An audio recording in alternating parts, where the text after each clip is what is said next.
järgmine ettekanne, järgmine kiire tutvus on eelmise aasta Ajujahi finalistilt Go Work a Bit. Kerli Veermäe, palun.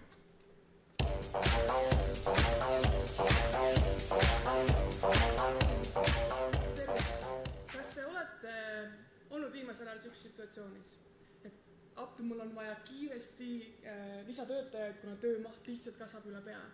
Või mul on ruttu vaja asendajat oma töötajale paariks päevaks? Kui jah, siis mul on teile lahendus. See on tööamps. Kõik, kes te ei tea, mis asi on tööamps, võtke välja pastake pabaarit ja kirjutage ülesse. Ütlen teile definitsiooni.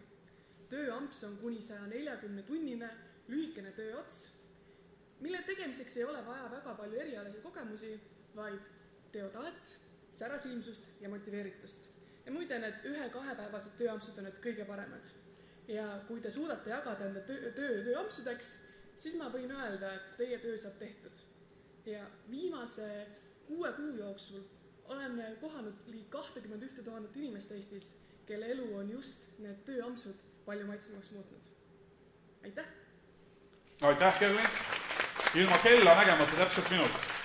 Mis riikides te praegu tööd pakute ehk neid ampse pakute inimestele? Eesti ja Soome. Ja järgmisel aastal on plaanis laieneda veel 6 riiki.